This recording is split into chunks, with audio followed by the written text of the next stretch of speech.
geeks? Daniel Green is having a big push to sell his merchandise and help offset some of those pesky legal fees for his most excellent attorney. I decided to chip in by buying this, since I like sweaters and dragons and the color blue. Also, it may atone for some of my grievous previous faults.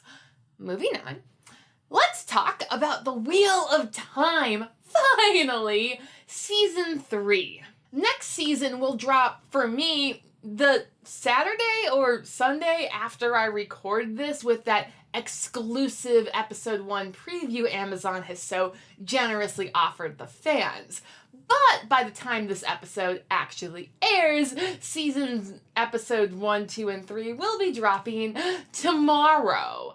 I will have my episode 1 review up shortly thereafter, with 2 and 3 following sometime after that. I am not sure if I will keep my regular Wednesday posting day, because doing episode reviews the week after their drop seems unideal. But for now, let's just relish in the anticipation of what I'm hoping and expecting from Season 3. Full spoiler warning through definitely Book 4, with some allusions to what happens in Book 5, as well as TV show through the end of Season 2, and anything Amazon has dropped as preview or trailer or exclusive content for the Wheel of Time as of today, March 4th. Setting expectations. After 2 seasons, the Wheel of Time has firmly cemented what sort of adaptation it is. They've always said that they are a different spinning of the Wheel of Time and hitting the same general events as Robert Jordan did in his books. Though what this means practically is we are going to get some of the same moments, but maybe completely revised plot lines. It seems like they have more deference to how the series ended than how it began. Also, they've pretty much recast the main character as Maureen Sedai from her supporting role as the mentor figure in the books. The arrogance. At its best, the show has given us truly golden moments. Rand's birth on Dragonmount Veiling, question notwithstanding, was by far the best thing that came out of Season 1, and I think that holds up even when compared to the best of Season 2. Also in Season 1, I did enjoy Rand realizing himself to be the Dragon Reborn, but that's like a distant second, but it's still a positive. You are the Dragon Reborn. Season 2 began to feel more like Robert Jordan's Wheel of Time, giving us even more golden adaptation moments from the book. Nynaeve's accepted testing, the torture of Egwene becoming Domani, and as I rewatched Season 2 to prepare for Season 3, there have been hundreds of little details I've noticed that shows that someone really did their homework. What I've seen so far of Season 3 seems to imply that they are continuing the positive momentum of Season 2. Maybe it's just the camera flipping in the trailer that reminded me of the camera flipping in the Green Knight movie, and the Green Knight is a major inspiration for the Wheel of Time. So if they're pulling from the same stuff finally, like, I think you're gonna get a similar outcome, and it will be glorious at best. We must acknowledge that the TV show has a trouble with sticking the landing in both seasons. Season 1 had the excuse of COVID, and Season 2, they were trying too much, maybe? I have, unfortunately, to describe the character arcs of the season finale came up with the term designated mouth breather, which is the character whose arc the writers either forgot or neglected. It was Perrin in season 1 and Nynaeve in season 2.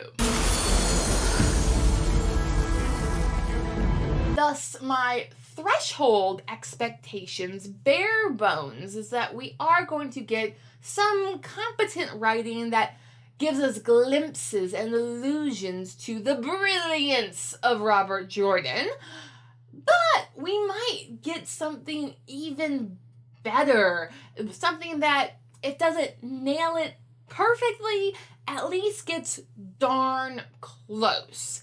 And here's how I hope they do it on a plotline by plotline basis. The Waste. Maureen Sedai has spoken. We are skipping the Stone of Tear for now and going straight into the Aiel Waste. We're going to the Aiel Waste first. This means we are going to learn about the heritage of the Aiel, as the trailers and the posters have pointed to quite thoroughly. Though we must not put the destination ahead of the journey, as the cold open of season 3 that Amazon has released reveals Moraine and Lan, at least, to be in Tar Valon, not in the White Tower, since she is apparently still banned. But there is one trailer scene that implies that Moraine and Swan will get another, possibly final love shack scene.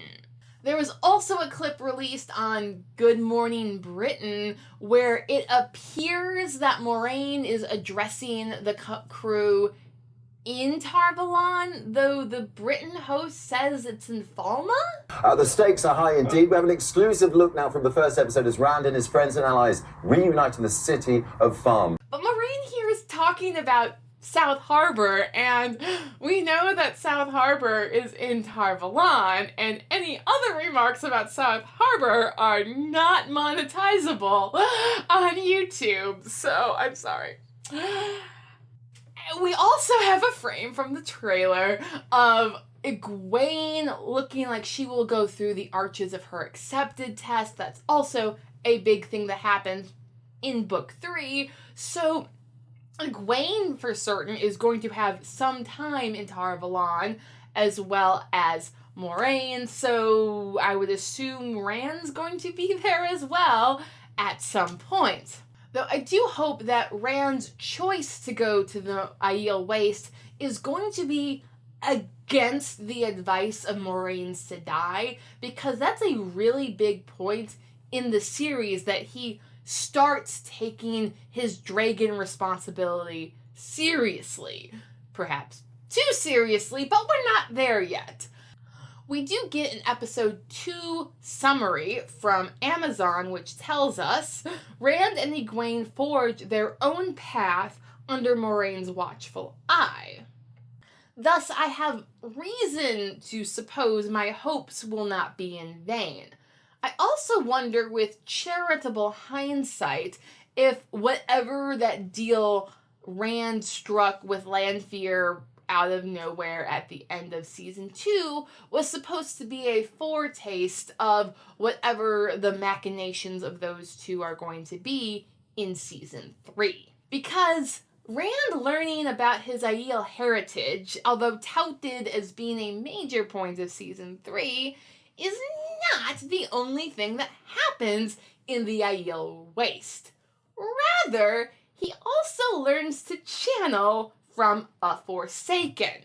I don't have the casting to support that Jason Natale would make an appearance in the Waste, and with how fast and loose the show is playing with the rules of the One Power, one could suppose that Lanfear, as a Forsaken, could just teach Rand.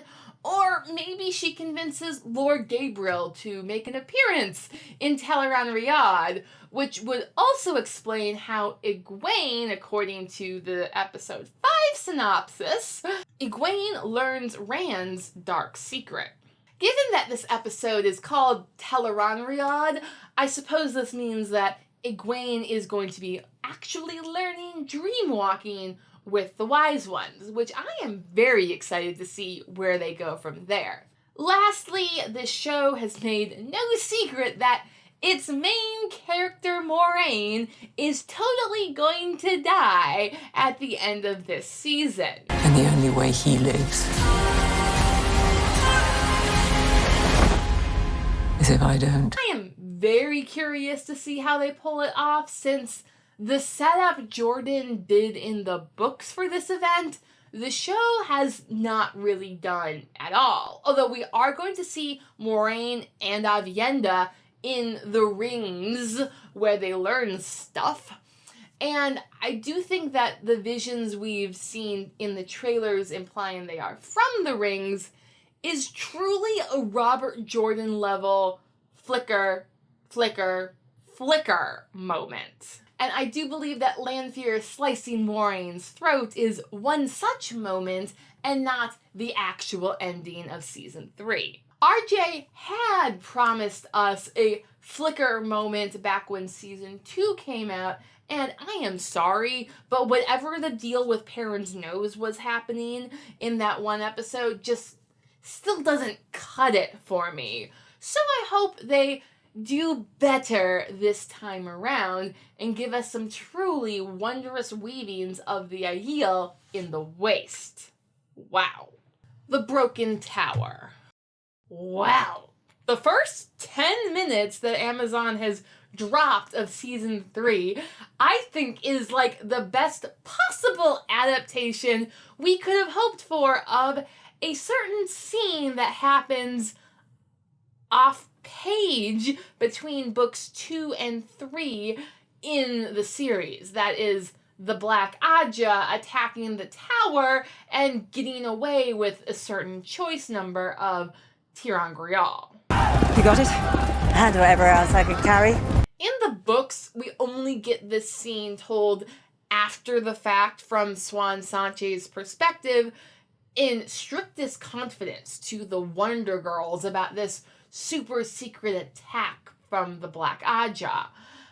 And the girls just take it as a matter of course that, of course, only the Aes Sedai know about it, and not, like, the servants or the tower guards. Now, I've always found in the books the Aes Sedai insistence that they keep such good secrets from the world to be, like, implausible. And I think that even Robert Jordan knew Swan was sort of deluding herself, as this was a foretaste to the undercurrents which would eventually see Swan deposed. I also like how the show is taking time to plant the seeds of Swan sowing division amongst the tower, not just between the Black Aja and the Ajas of the Light, but also the Red Aja against everyone else. Mother has deemed this a sitting sealed to the Hall and to the Red Aja.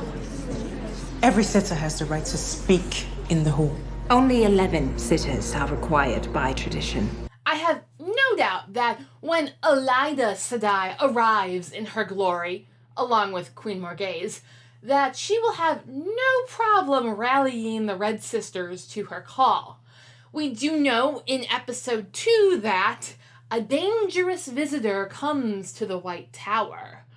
Who could be more dangerous than the Queen of Andor, the most powerful kingdom in the world, according to Elaine in the show, and her Aes Sedai advisor? I hope that if the court from Caemlyn is visiting Tar Valon during episode 2, this means that Gawain and Galad will be present to practice swords, shirtless according to the trailer, and this means that Matt would also be in Tar Valon, and that we will get the most exquisite scene from early Dragon Reborn. I think everyone is in for this kind of thing, man. Also, I am pretty certain that one of Alana's warders is going to die in the full cold open of season 3. We see in the Amazon released clip this endearing pinky twist between the two, just to, pull on your heartstrings, and so you really feel it when one of them beefs it. And we also have a trailer shot of Alana wearing similar looking clothing, but visibly grief-stricken. Given how much time the show has invested in these two, one of them is gonna die on screen. It will be brutal. I mark my words. Speaking of new on-screen character devices, I don't think Swan Sanche is gonna make it this season. Like, they've promised us a darker, grimmer spinning of the wheel, and actor contracts being what they are, I don't think it's worth it for Sophie Okonedo to be demoted to like a tier 3 supporting character. Liana is already playing that role perfectly well, and it's a more fresher leaf as Swan and her old ways get swept away to make way for this new terrifying dragon. I'm also not sure what Logain is up to. Like, we know in the books he makes it out with them, but I haven't seen any of him in the trailers. Maybe he gets thrust into Lanfear's plans of all things, but who knows? And I hope that since he's been given an extended role in the first 2 seasons, that they keep him around for the season and the events where he actually has a Robert Jordan given plot. The Hunters 3-ish. Combining the synopsises for episodes 3 and 5, we get Nynaeve and Elaine are given a deadly mission. Nynaeve, Elaine, Matt, and Min hunt the Black Aja.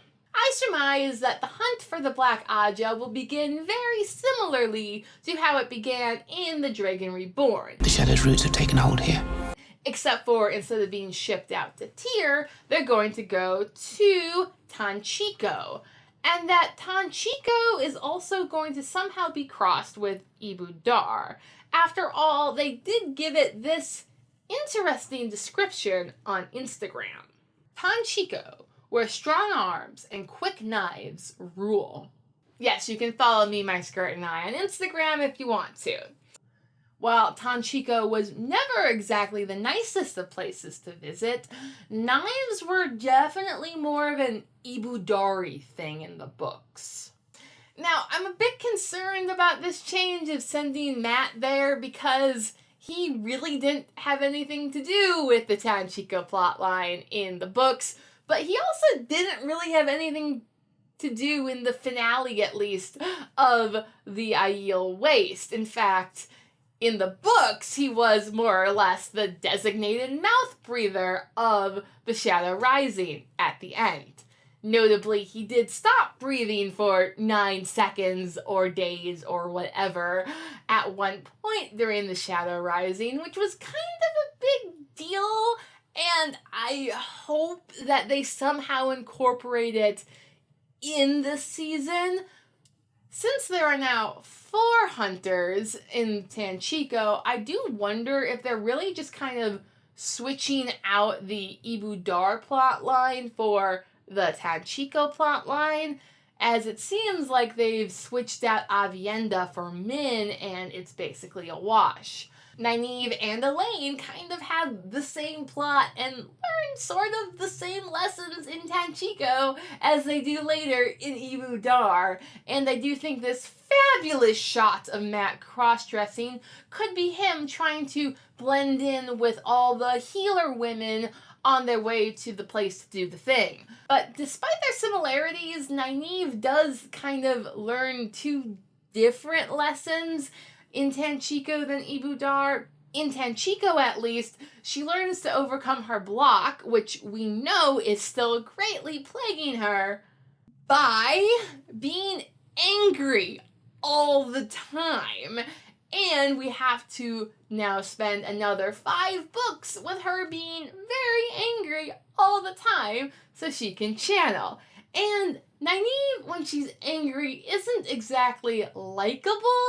And I'm really wondering how far the show will go in making Nynaeve unlikable, since they seem very unwilling to do that. To my mind, this is the storyline that is most troubling and has the most potential for going wrong, since they seem to be screwing up setup for things that are iconic and important later on. But that doesn't mean that it still can't go very, very right. And with how everything else is shaping up this season, I still hope that it will go quite right indeed.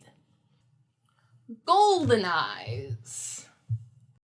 Guess who's back again. For those of you who don't know, or maybe forgot, this is Lopin. He's my emotional support wolf pup who always shows up to help me give commentary on our favorite wolf-centered characters in all of our favorite fantasy. As you may guess, if it's a wolf-centered character, they're gonna be my favorite, basically. And Perrin is no exception, especially for his plot in The Shadow Rising is magnifique. And we have every hint here that Amazon may just do it justice. We have it confirmed that Fael is cast and on one of the posters. We also have episode 2's summary saying Perrin returns home. Now, the trailers have revealed some shots in the ways, though given how Lanfear is dressed, it may be the ways of Teleron Riyadh. But if they've got that set open, then it is not a stretch to infer that they might have used it for other things, like Perrin's trip back to the Two Rivers. Though I hope and expect that they will cut out all of the petulant tweenage level drama that Fael and Perrin have along the ways, because they ain't got time for that, and frankly, that was probably the only bad thing about The Shadow Rising. I'm also wondering if Bain and Chia do actually go to the Two Rivers with Perrin, like they do in the books. I don't think I've seen them in the trailers or in any of the news drops. Let me know if you have, but I'm also kind of confused on the finer points of why Perrin is going back in the show. In the books, it's because he hears there's white cloaks there, feels he owes them a debt, probably more than is due, and decides to go alone, and then all these people come with. But the synopsis of episode 3 makes it sound like his debt to the White Cloaks is somewhat surprising. Perrin learns the consequences of his rage. Yeah, I assume that rage incident is Perrin unaliving that captain of the White Cloaks right in front of his son. And if Perrin's finding out about it after he comes home, then why is he coming home again? It may be that Perrin learns that Dane has a really big grudge against Perrin because Perrin didn't know that was his father. And maybe he's also going to discover that all of his Abara clan is super dead now.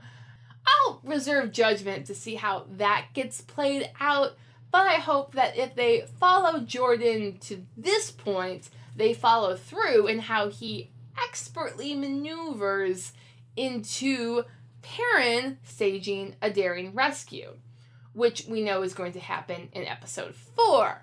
This, in the books, he is rescuing the Coffins and his blacksmith master Luhan and his wife. The Luhans have yet to make an appearance in the show, so I would assume he's only rescuing the Coffins, since we get even quality time with Natty Coffin in season 2. A little bit. Then the final cherry on top that gives me so much hope is this frame or two of the Two Rivers men at the stakes with their longbows.